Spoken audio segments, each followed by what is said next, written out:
Halo teman-teman, kembali lagi bersama kami di YouTube channel Klinik Digitalisasi Koperasi NTT.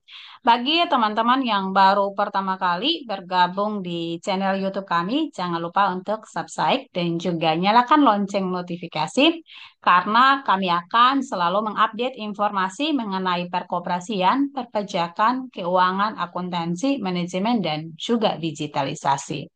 Kali ini kami akan membahas mengenai cara menghitung NPL atau pinjaman bermasalah pada koperasi simpan pinjam. Ini juga merupakan video request dari gerakan koperasi karena mengalami sedikit kesulitan dalam menghitung atau dalam menentukan NPL atau kredit lalai atau kredit macet atau kredit bermasalah atau menentukan kualitas aset dari sebuah koperasi. Pertama, kita melihat dulu tentang kolektibilitas pada koperasi simpan pinjam atau USP. Untuk koperasi simpan pinjam, kolektibilitasnya dibagi hanya 4 kategori, berbeda dengan perbankan yang 5 kategori. Untuk 4 kategori ini, pertama adalah kolektibilitas lancar, yang kedua kurang lancar, yang ketiga diragukan, dan yang keempat macet. Di 4 kategori ini atau 4 kolektibilitas ini sudah berdasarkan jumlah hari atau bulan masing-masing, yaitu call 1 di bawah 90 hari atau di bawah 3 bulan, ini masih kategori lancar. Lalu call 2 itu range-nya adalah 91 hari sampai dengan 120 hari. Lalu call 3 itu 121 sampai 180 hari. Lalu call 4 itu adalah macet di atas 6 bulan atau di atas 180 hari. Nah, kita di sini akan menghitung pinjaman bermasalah atau NPL-nya. Nah, untuk menghitung pinjaman bermasalah, yaitu piutang atau pinjaman atau pembiayaan bermasalah itu kita akan membandingkan atau menjumlahkan pinjaman bermasalah dengan call 2 sampai dengan call 4. Ya, baru nanti kita masuk dalam rumus perhitungannya. Jadi kita totalkan dulu. Mari kita lihat data dari salah satu contoh koperasi ABC, ya kita namakan koperasi ABC, ini contoh data yang dibuat atau diambil dan pastikan teman-teman datanya harus data real sesuai dengan data kondisi di koperasi tersebut supaya nilai NPL-nya itu benar-benar kita mengukur atau nilai pinjaman bermasalahnya. Yang pertama itu kita masukkan dulu data lancarnya berapa. Dan ini contohnya adalah kategori lancar, itu di bawah 3 bulan itu ada 5 miliar 456 juta 906.875 rupiah. Lalu nilai kurang lancarnya itu adalah 382 juta 807.638 rupiah. Lalu ini diragukan, yaitu 267 juta 173.626 rupiah.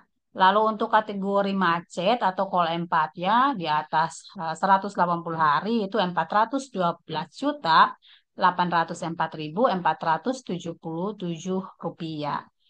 Nah, ini maka kita jumlahkan secara keseluruhan, dapatlah jumlah pinjaman yang beredar di tangan anggota. Nah, ini hitungan untuk koperasi yang closed loop ya, jadi tidak ada pinjaman ke eh, pihak lain, yaitu hanya kepada anggota. Nah, ini totalnya adalah 6.519.692.616 rupiah. Ini total seluruh pinjaman atau outstanding dari pinjaman atau piutang atau pembiayaan. Nah, untuk masuk kepada perhitungan NPL sendiri, kita harus jumlahkan dulu data selanjutnya, yaitu pinjaman bermasalah. Pinjaman bermasalah disampaikan bahwa ini terdiri dari 3 kolektibilitas, yaitu kolektibilitas kurang lancar, diragukan, dan macet. Kita jumlahkan data ini, maka dapatlah total nilai daripada 3 kolektibilitas pada koperasi ini, yaitu 1.062.782.741 rupiah. Dari nilai yang kita dapatkan ini, kita lihat kembali rumus daripada menghitung pinjaman bermasalah, yaitu perbandingan antara pinjaman bermasalah terhadap total pinjaman lalu dikalikan dengan 100%. Maka kita harus pakai penggunaan data. Ini contohnya adalah pinjaman bermasalah di sini nilainya adalah 1.062.785.741. Lalu kita bagi dengan jumlah outstanding atau jumlah keseluruhan pinjaman yang beredar yaitu 6.519.692.616. Lalu dikali dengan 100.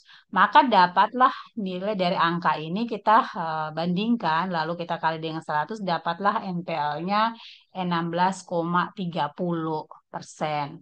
Nah, ini NPL yang ada di koperasi contoh ini. Kalau teman-teman lihat ini NPL-nya cukup tinggi, sehingga nih eh, emotnya pusing ya untuk menentukan kualitas aset. Nah, kalau NPL-nya tinggi, otomatis kualitas asetnya juga ikut menurun. Kita melihat di kategori kesehatan dari pinjaman bermasalah. Tentu ini kesehatannya tadi di atas 15 karena 16,30, maka ini masuk tidak sehat. Ini memperoleh nilai 4 kalau untuk melakukan kesehatan dalam kualitas aset ini. Sehingga pastikan bahwa kalau misalnya koperasi itu dilakukan beberapa mitigasi untuk mencegah atau meminimalisir atau memitigasi risiko-risiko macet yang ada. Karena standarnya untuk koperasi dengan kesehatan pinjaman bermasalahnya itu sehat kalau misalnya NPL tadi di bawah 5%. Jadi pastikan bahwa ini harus dikurangi per tahunnya, kurang dari 10, dari 16 tadi kurang ke 10, kurang lagi di range-nya 5 sampai 10, lalu kurang lagi sehingga memperoleh rasio sehat, ya, kategori sehat pada rasio pinjaman bermasalah ini. Nah, demikianlah yang bisa kami bagikan, informasikan ke teman-teman gerakan. Jika ada hal-hal yang mau ditanyakan atau ada komentar, bisa komen di kolom komentar. Terima kasih sudah menyimak sampai akhir video. Semoga video ini bermanfaat dan sampai jumpa di video kami yang selanjutnya. Terima kasih.